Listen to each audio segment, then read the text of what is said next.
जय हिंद साथियों, आप लोग कैसे हैं। उम्मीद करता हूं कि आप लोग बहुत ही बढ़िया होंगे। ठीक है, तो आज की इस वीडियो में हम लोग क्लास 12 के फिजिक्स, ठीक है, क्लास 12 के फिजिक्स यानी भौतिकी के चैप्टर नंबर फर्स्ट, जिसका नाम है विद्युत क्षेत्र तथा विद्युत आवेश, यानी विद्युत क्षेत्र और विद्युत आवेश के हम लोग ऑब्जेक्टिव कंप्लीट करने वाले हैं। तो इस वीडियो में हम आपको 102 कंप्लीट ऑब्जेक्टिव को याद करवाने वाले हैं। अगर आप लोग 102 ऑब्जेक्टिव को याद करने वाले हैं तो आप लोग एक बार लाइक कर देंगे, वीडियो को आप लोग शेयर कर देंगे। ठीक है, और साथ ही साथ बता दें कि यह जो आपको बताने वाले हैं चैप्टर नंबर फर्स्ट का, यानी इसमें से आपको जितने भी प्रीवियस ईयर का क्वेश्चन है सभी इंक्लूडेड है। या तो 2024 में पूछा गया, या तो 25 में पूछा गया हो, या 24 में, यानी 2011 से लेकर 2025 तक जितने भी इस चैप्टर से क्वेश्चन पूछे गए सभी इस वीडियो में आपको देखने को मिलने वाला चैप्टर नंबर 1 से।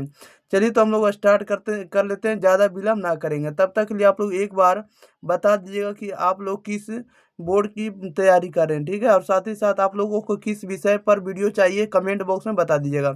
देखिए, क्वेश्चन नंबर फर्स्ट में क्या कह रहा है कि दो समान धनावेशित बिंदु आवेश हो जिसमें से प्रत्येक पर 1 माइक्रोकूलम आवेश है, को 1 मीटर की दूरी पर वायु में रखा जाता है, तो इस निकाय की वैद्युत स्थिति ऊर्जा क्या होगी। आप लोग बताइएगा। कह रहा है कि दो धनावेशित बिंदु आवेशों जिसमें से प्रत्येक पर 1 माइक्रोकूलम है, को 1 मीटर की दूरी पर वायु में रखा जाता है, इस निकाय की वैद्युत स्थितिज ऊर्जा का मान क्या होगा। तो वैद्युत स्थितिज ऊर्जा का मान होगा 9 × 10⁻³ जूल होगा, जो कि right answer option number C हो जाएगा। अगले क्वेश्चन लेते हैं। क्वेश्चन नंबर देखिएगा, नेक्स्ट नंबर क्वेश्चन नंबर 2।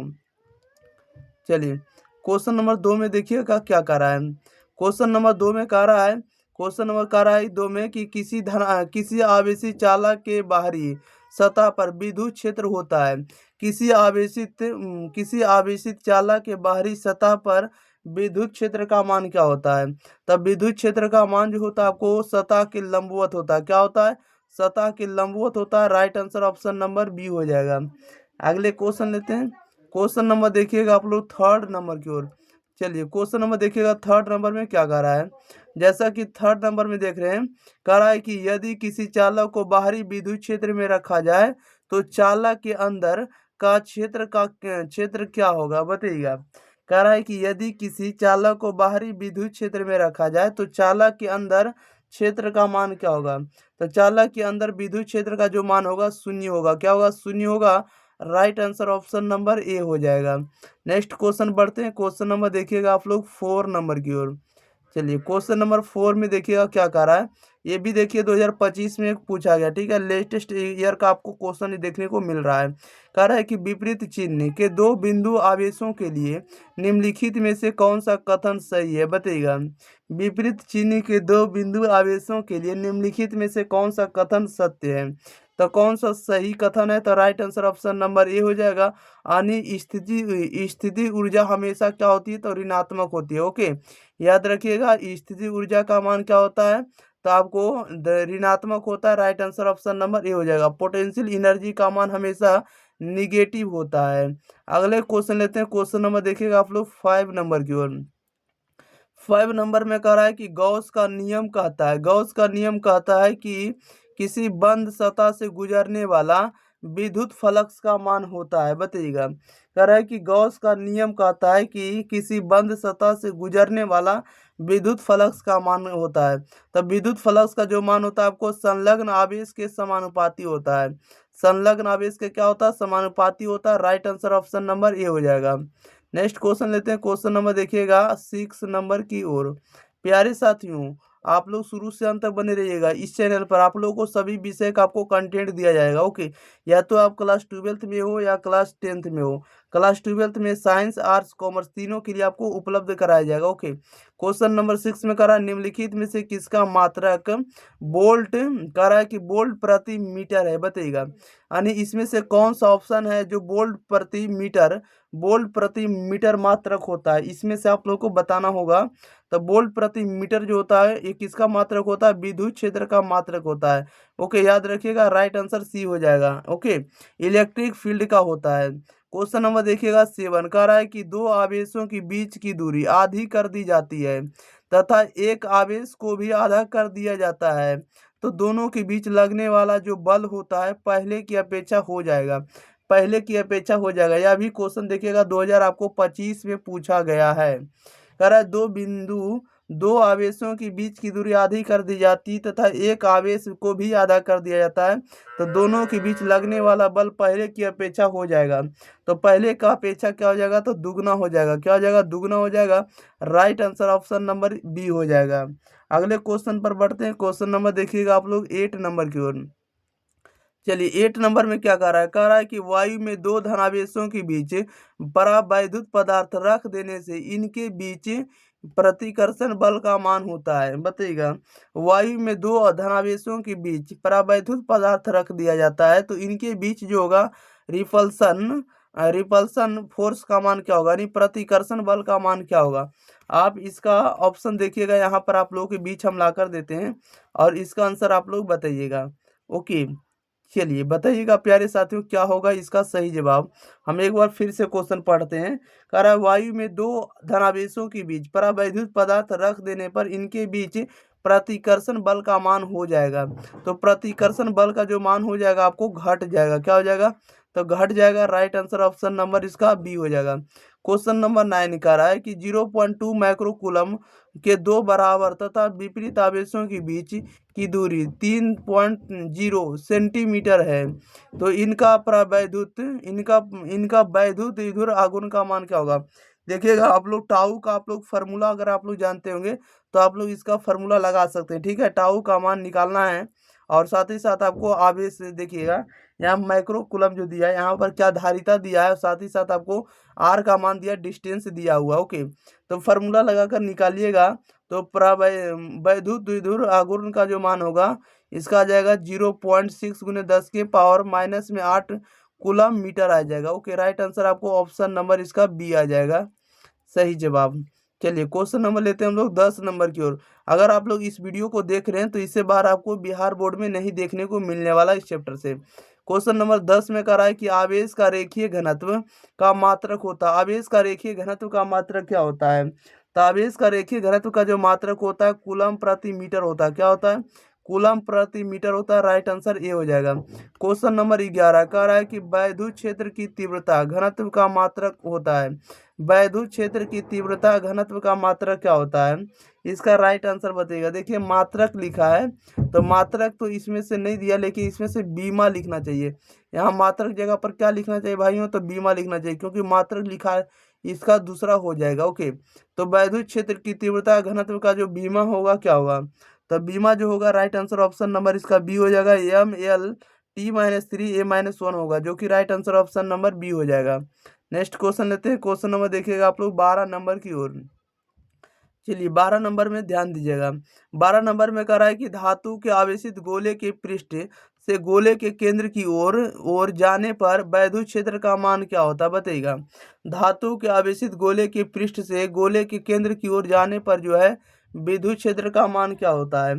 तब विद्युत क्षेत्र का मान सर्वत्र क्या रहता है, शून्य रहता है। क्या रहता है, सर्वत्र शून्य रहता है। Right answer option number D हो जाएगा। अगले क्वेश्चन बढ़ते हैं। क्वेश्चन नंबर देखिएगा 13 नंबर की ओर। चलिए क्वेश्चन नंबर 13 नंबर में कह रहा है कि 5 कूलम के दो आवेश, यहाँ पर आवेश दिया है 5 कूलम के दो बराबर तथा विपरीत आवेश परस्पर 5 सेंटीमीटर की दूरी पर दिया है। अनियार का मान 5 सेंटीमीटर है। ओके, रखे गए हैं। इस निकाय का वैद्युत द्विध्रुव आघूर्ण का मान क्या होगा। ठीक है, बताइएगा राइट आंसर क्या आ जाएगा। अन्य आवेश का मान दिया और आपको यहाँ से आर का मान दिया है, तो हमें वैद्युत द्विध्रुव आघूर्ण का मान बताना है। तो वैद्युत द्विध्रुव आघूर्ण का मान कितना हो जाएगा, तो इसका right answer option number B हो जाएगा। 25 गुने 10 के पावर माइनस में 2 कूलम मीटर हो जाएगा, जो कि right answer option number B हो जाएगा।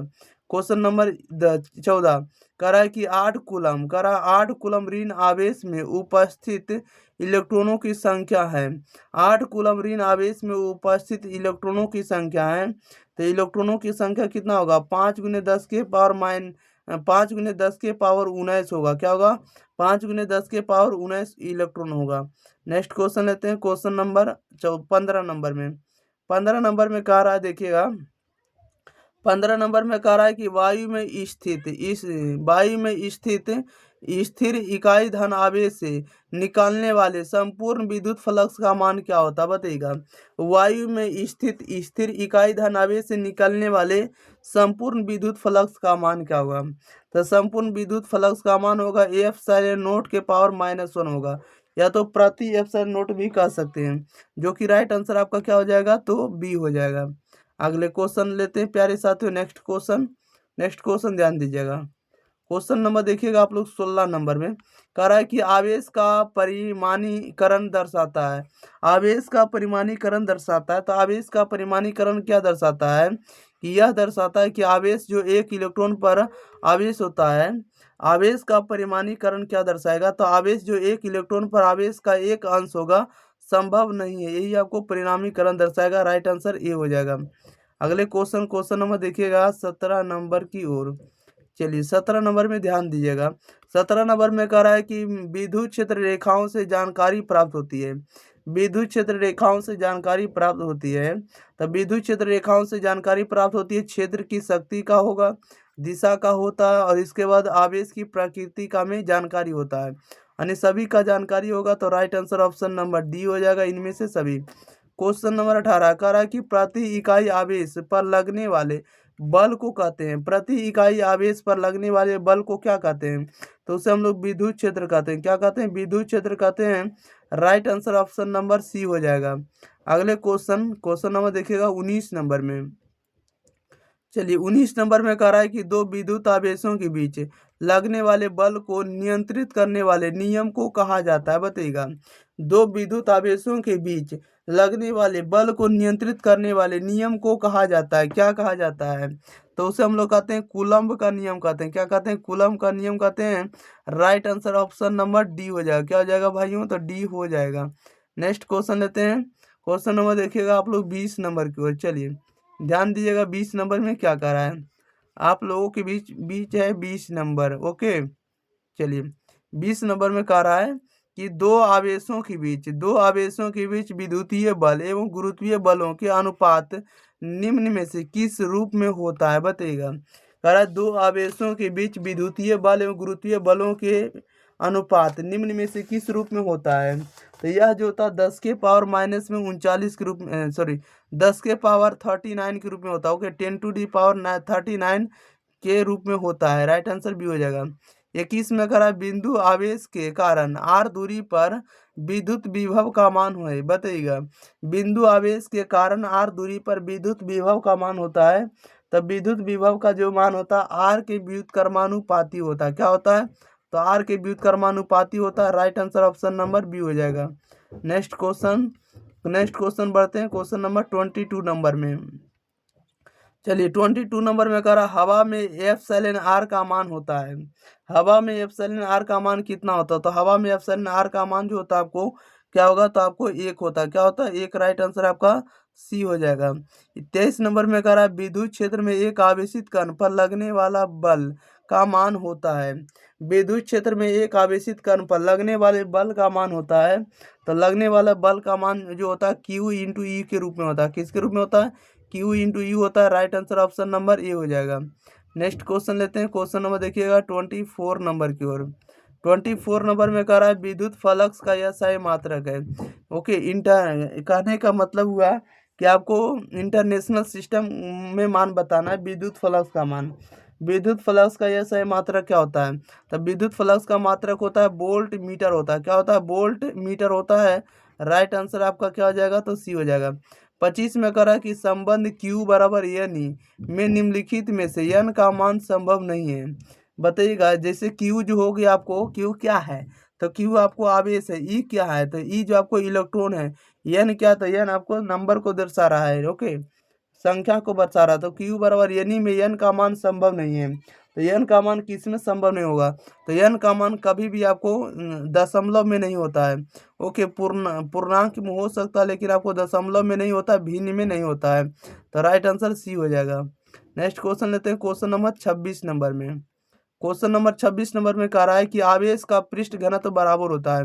आवेश का जो है पृष्ठ घनत्व बराबर होता है, ये बताइएगा किसके बराबर होता है। तो आवेश का पृष्ठ घनत्व बराबर होता है किसके बराबर होता है।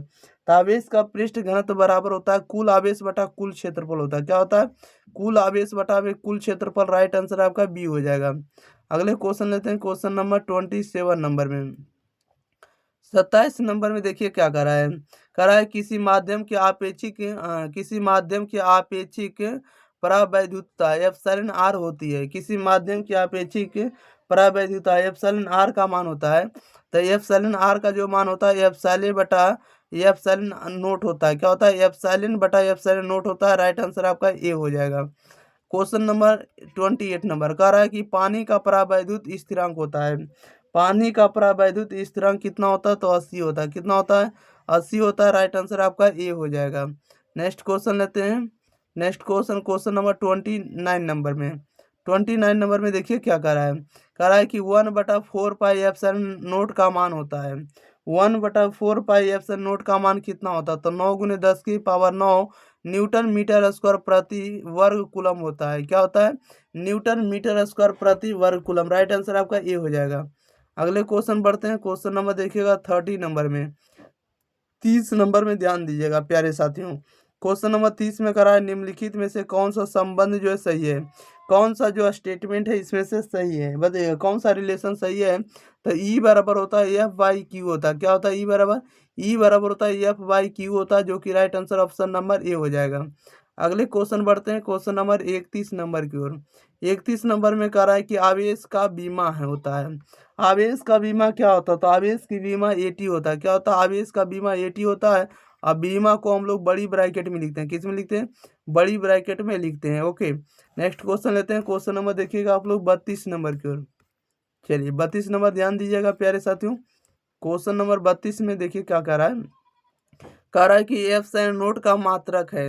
एफ साइन नोट का मात्रक क्या होता है, आप लोग बताइएगा जल्दी जल्दी। एफ साइन नोट का जो मात्रक होता है फ्राइडे प्रति मीटर होता है। क्या होता है, फ्राइडे प्रति मीटर। राइट आंसर बी हो जाएगा। 33 में करा किसी दूरी पर अवस्थित दो आवेशित कण के बीच विद्युत बल एफ है। यदि उनके बीच की दूरी आधी कर दी जाए तो विद्युत बल का मान होगा। तो विद्युत बल का मान क्या होगा, तो 4F हो जाएगा। क्या हो जाएगा, 4F हो जाएगा, यानी बल का 4 गुना हो जाएगा। अगला क्वेश्चन लेते हैं। क्वेश्चन नंबर देखिएगा आप लोग 34 नंबर की ओर। 34 नंबर में आप लोग ध्यान दीजिएगा। 34 नंबर में कह रहा है किसी बिंदु पर विद्युत क्षेत्र की तीव्रता होती है। किसी बिंदु पर विद्युत क्षेत्र की तीव्रता होती है, तब विद्युत क्षेत्र की तीव्रता ई बराबर F/Q होता है। क्या, सॉरी 34 नंबर का, सॉरी 34 नंबर में जो है कह रहा है किसी बिंदु पर विद्युत क्षेत्र की तीव्रता होती है, तब विद्युत क्षेत्र की तीव्रता ई बराबर होता है F/Q होता है। क्या होता है, F/Q होता है ई बराबर। राइट आंसर आपका बी हो जाएगा। क्वेश्चन नंबर 35 में कह रहा है कि जब किसी वस्तु को आवेशित किया जाता है तो उसका द्रव्यमान होगा। उसका द्रव्यमान क्या होगा, जब किसी वस्तु को आवेशित किया जाता है तो उसका द्रव्यमान बढ़ सकता है या घट सकता है, बढ़ या घट सकता है, जो कि राइट आंसर आपका डी हो जाएगा। अगला क्वेश्चन लेते हैं। क्वेश्चन नंबर देखिएगा 36 नंबर। 36 नंबर में कह रहा है कि विद्युतशीलता का यह सही मात्रक होता है। विद्युतशीलता का मात्रक क्या होता है, विद्युतशीलता का मात्रक होता है प्रति न्यूटन प्रति वर्ग मीटर। ठीक है, और कूलम स्क्वायर होता है। ओके, राइट आंसर आपका ये हो जाएगा। 37 में करा आवेश का पृष्ठ घनत्व होता है। आवेश का पृष्ठ घनत्व होता है, तो आवेश का पृष्ठ घनत्व को सिग्मा लिखते हैं। सिग्मा बराबर होता है Q/A होता है। तो राइट आंसर आपका ए हो जाएगा। नेक्स्ट क्वेश्चन लेते हैं। क्वेश्चन नंबर देखिएगा 38 नंबर की ओर। 38 नंबर में ध्यान दीजिएगा। 38 में करा विद्युत क्षेत्र ई से लंबवत रखे विद्युत द्विध्रुव का आघूर्ण P है। इस स्थिति में द्विध्रुव की अस्थितिज ऊर्जा शून्य मान लेने पर ई और P के बीच थीटा कोण की स्थिति में द्विध्रुव की स्थितिज ऊर्जा होगी। यानी द्विध्रुव की स्थिति ऊर्जा का मान बताना कि क्या होगा। तो 38 का राइट आंसर आपका क्या हो जाएगा, बी हो जाएगा। यानी माइनस में P.E हो जाएगा। क्या हो जाएगा, माइनस में P.E हो जाएगा, द्विध्रुव की स्थिति ऊर्जा का मान। नेक्स्ट क्वेश्चन लेते हैं। क्वेश्चन नंबर 39 नंबर की ओर। 39 नंबर में कह रहा है कूलम बल होता है। कूलम बल क्या होता है, आप लोग जल्दी जल्दी बताइएगा। तो कूलम बल जो होता है आपको केंद्रीय बल भी होता है और आपको विद्युत बल भी होता है, दोनों होगा। तो राइट आंसर आपका सी हो जाएगा, ए और बी दोनों हो जाएगा। नेक्स्ट क्वेश्चन 40 में कह रहा है यदि समरूप विद्युत क्षेत्र x की दिशा में विद्यमान है तो समविभव का मान होगा। तो देखिएगा अगर x की दिशा में पूछेगा तो तीन तल मान लीजिएगा x y z होता है। तो x के बारे में अगर पूछा जाएगा तो x को छोड़कर बाकी जो बचेगा उसी तल का आंसर होगा। तो x अक्ष की दिशा में पूछा जा रहा है तब y z बच रहा है तब y z तल की दिशा में हो जाएगा। तो right answer option number C हो जाएगा। ओके, नेक्स्ट क्वेश्चन लेते हैं। क्वेश्चन नंबर देखिएगा आप लोग 41 नंबर में। 41 नंबर में कह रहा है कि विद्युत आवेश का क्वांटम ईएसयू इलेक्ट्रोस्टैटिक यूनिट मात्रक में होता है। विद्युत आवेश का क्वांटक ईएसयू मात्रक में होता है, कितना होता है? तो इसका जो मान होता है 2.99 गुने 10 के पावर 9 होता है। 2.99 को कभी कभी लिख देगा 3 गुने 10 के पावर 9 लिख देगा, यानी 2.99 जो है ये 3 के बराबर है। ओके, तो 3 गुने 10 के पावर 9 लिख देंगे, 3 के आसपास है। तो ये भी कभी कभी ऑप्शन में आपको देखने को मिल जाएगा। क्वेश्चन नंबर 42 कह रहा है कि स्थिर विद्युत क्षेत्र होता है। स्थिर विद्युत क्षेत्र क्या होता है? तो स्थिर विद्युत क्षेत्र जो होता है संरक्षित बल होता है। क्या होता है? संरक्षित होता है। राइट आंसर आपका ये हो जाएगा। अगला क्वेश्चन नंबर 43 नंबर की ओर। 43 नंबर में कह रहा है कि एक एकांकी चालक के लिए निम्न में से कौन सा अनुपात अचर होता है? एक एकांकी चालक के लिए निम्न में से कौन सा अनुपात अचर होता है? कौन सा अनुपात अचर होता है? तो ये होता है आपको कुल आवेश बटा में विभव होता है। कुल आवेश बटा विभव ये आपको एक एकांकी चालक के लिए अनुपात अचर होता है। क्वेश्चन नंबर देखिएगा आप लोग सीधे 44 नंबर में कह रहा है एक कूलम आवेश बराबर डैश डैश डैश कितना ईएससी के बराबर होता है? तो एक कूलम आवेश बराबर होता है 3 गुने 10 के पावर 9 ईएससी के बराबर होता है। अभी पिछले क्वेश्चन में हम आपको बताए थे। नेक्स्ट क्वेश्चन लेते हैं। क्वेश्चन नंबर देखिएगा 45 नंबर की ओर। 45 नंबर की ओर ध्यान दीजिएगा। चलिए 45 नंबर में कह रहा है कि एक विद्युतीय द्विध्रुव दो विपरीत आवेशों से बना है जिनके परिणाम +3.2 गुने 10 के पावर -19 कूलम एवं -3.2 गुने 10 के पावर -19 कूलम है और उनके बीच की दूरी 2.4 गुने 10 के पावर -10 मीटर है। तब विद्युतीय द्विध्रुव का आघूर्ण होगा। विद्युतीय द्विध्रुव का आघूर्ण कितना होगा? तो 7.68 गुने 10 के पावर माइनस में आपको 29 सेंटीमीटर हो जाएगा। कितना हो जाएगा? तो 7.68 गुने 10 के पावर माइनस में 29 सेंटीमीटर। तो राइट आंसर इसका आपका बी बन जाएगा। अगले क्वेश्चन लेते हैं। क्वेश्चन नंबर देखिएगा 46 नंबर की ओर। 46 नंबर में क्या कह रहा है? कह रहा है कि एक आवेशी चालक की सतह के किसी बिंदु पर विद्युतीय क्षेत्र की तीव्रता होती है। तब विद्युतीय क्षेत्र की तीव्रता क्या होती है? तो सतह के लंबवत होती है। राइट आंसर आपका बी हो जाएगा। नेक्स्ट क्वेश्चन लेते हैं। क्वेश्चन नंबर 47 नंबर में। 47 नंबर में कह रहा है कि विद्युत क्षेत्र ई और विभव भी के बीच संबंध होता है। विद्युत क्षेत्र ई और विभव भी के बीच संबंध क्या होता है? तो ई बराबर होता है माइनस में dv बटा dx होता है। राइट आंसर आपका ए हो जाएगा। ई बराबर माइनस में dv बटा dx। क्वेश्चन नंबर 48 नंबर में कह रहा है यदि किसी खोखले गोलीय चालक को धन आवेशित किया जाए तो उसके भीतर का विभव क्या होगा? बताइएगा। यदि किसी खोखले गोले को धन आवेशित किया जाता है तो उसके भीतर का विभव का मान क्या होगा? तो भीतर के विभव का मान जो होगा धनात्मक और समरूप होगा। क्या होगा? धनात्मक समरूप होगा। Right answer option number B हो जाएगा। नेक्स्ट क्वेश्चन लेते हैं। क्वेश्चन नंबर देखिएगा 49 नंबर की ओर। 49 नंबर में कह रहा है कि साबुन के एक बुलबुले को जब आवेशित किया जाता है तो उसकी त्रिज्या का मान क्या होगा? बताइएगा। साबुन के एक बुलबुले को जब आवेशित किया जाता है तो उसकी त्रिज्या का मान क्या होगा? तो त्रिज्या का मान जो है बढ़ती है। क्या होती है? बढ़ती है। Right answer option number A हो जाएगा। नेक्स्ट क्वेश्चन लेते हैं। क्वेश्चन नंबर 50 नंबर की ओर। 50 नंबर में कह रहा है विद्युत द्विध्रुव आघूर्ण का यह सह मात्रक होता है। विद्युत द्विध्रुव आघूर्ण का यह सह मात्रक क्या होता है? तो कूलम गुना मीटर होता है। Right answer option number A हो जाएगा। नेक्स्ट क्वेश्चन लेते हैं। क्वेश्चन नंबर 51 नंबर में। 51 नंबर में देखिए क्या कर रहा है। 51 में कह रहा है विद्युत क्षेत्र में प्रवेश करने वाले एक इलेक्ट्रॉन का प्रारंभिक वेग विद्युत क्षेत्र से भिन्न दिशा में है। तो विद्युत क्षेत्र में इलेक्ट्रॉन का पथ कैसा होगा? तो बताइएगा राइट आंसर क्या हो जाएगा। कह रहा है कि विद्युत क्षेत्र में प्रवेश करने वाले एक इलेक्ट्रॉन का प्रारंभिक वेग जो है यानी इनिशियल वेलोसिटी जो है विद्युत क्षेत्र से भिन्न दिशा में है। तो विद्युत क्षेत्र में इलेक्ट्रॉन का पथ कैसा होगा? इलेक्ट्रॉन का रास्ते कैसा होगा? तो ये आपको परिवलय क्या होगा? कैसा होगा? परिवलय होगा। ठीक है। राइट आंसर आपका क्या हो जाएगा? तो डी हो जाएगा। क्वेश्चन नंबर 52 में कह रहा है कि एप्सिलॉन नोट की विमाएँ हैं